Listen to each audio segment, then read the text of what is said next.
today's show, we are looking at how to plan to be clear in your talk, knowing the viewpoint of your listeners and getting the delivery right.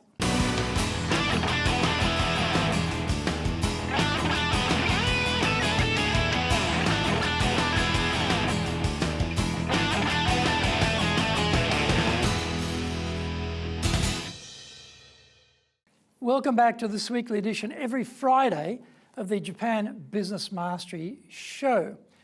I'm your host, Dr. Greg Story, your corporate coaching and training guy, president of Dale Carnegie Training Japan, and best-selling author of Japan Sales Mastery. Also my new book, Japan Business Mastery, available on Amazon.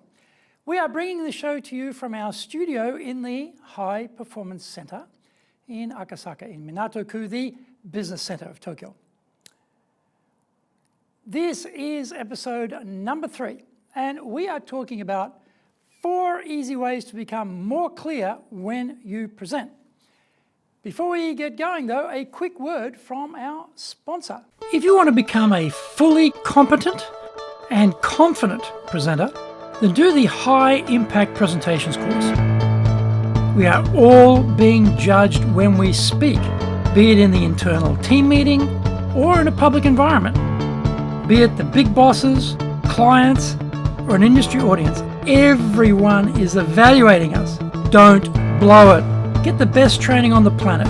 Do the High Impact Presentations course now in either Japanese or English. Welcome back. Okay, now it's time for the show. Soredewa, ikimasho. So let's get going. 4 easy ways to become more clear when you present. The most common request from people attending our presentation skill classes is to become a clearer presenter. Here are 4 areas to concentrate on. 1, decide what is the purpose of our talk. Is it to entertain people so they leave feeling warm and fuzzy about us and our organization? Is it to convince them or to impress them that our organization is reliable and trustworthy? Is it to persuade or inspire them to take some action that we are recommending? Is it to just inform them of some recent data or information that is relevant to their industry?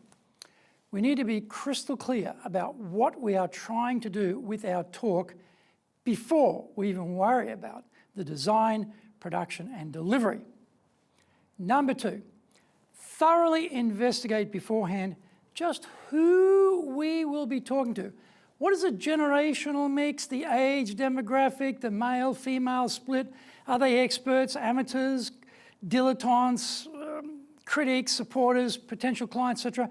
We need to plan our talk and pitch our talk at the right level for the audience, not dumbing it down excessively to a well-informed audience, insulting them at every turn. We don't want to be an acronym heaven dweller or using specialist jargon snob, baffling the punters completely. We need to gauge our listeners' level of comprehension and make sure we are talking to them at their level of expertise. Number 3, rehearse our talk before we give it. Sounds straightforward enough, doesn't it? Except that hardly anyone does this. If we prepare the talk in writing, we may find the cadence is different when we say the words out loud compared to when we were reading it on a page. We also may find that we've misjudged the time completely and it's too long or too short. We need to start singling out key words we want to hit harder than others for emphasis. Speaking in a boring monotone is one of the common errors of non-professional, non-competent speakers. Number 4, get the mechanics of delivery right.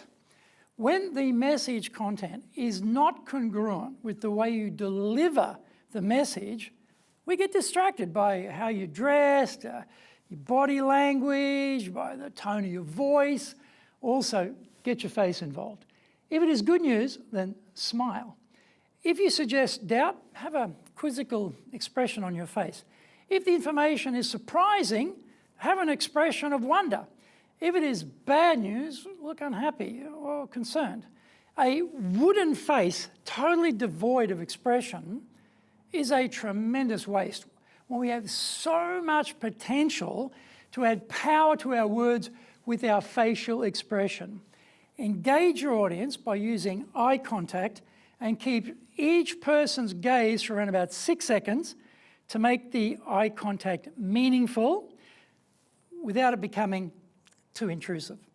A well-placed pause is a brilliant way to get the audience focused on what we have just said. Often, when we are nervous, we speed up and we start running the ideas together. This makes it hard for the audience to digest the key points. Because the points are rapidly overwhelming and replacing each other, throw in some gestures to add power to the words, but don't maintain the same gesture for longer than 15 seconds.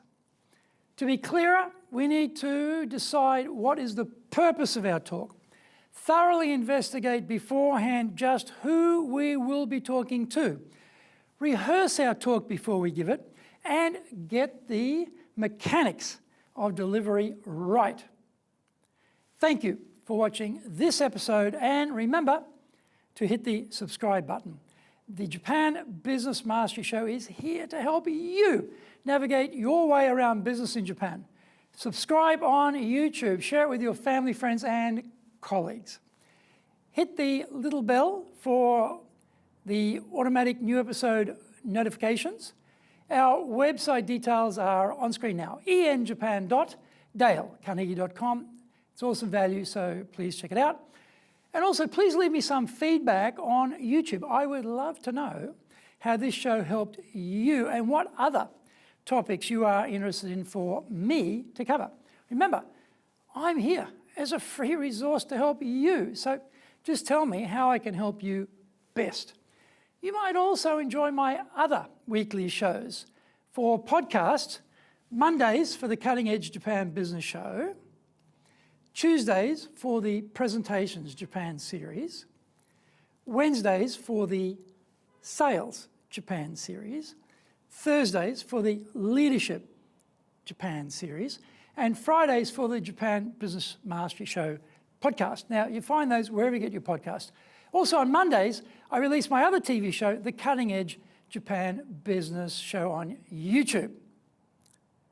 In episode 4, we are talking about 4 vital ways to get your people more engaged. Onegai itashimasu. Please join me for the next exciting episode of the Japan Business Mastery Show.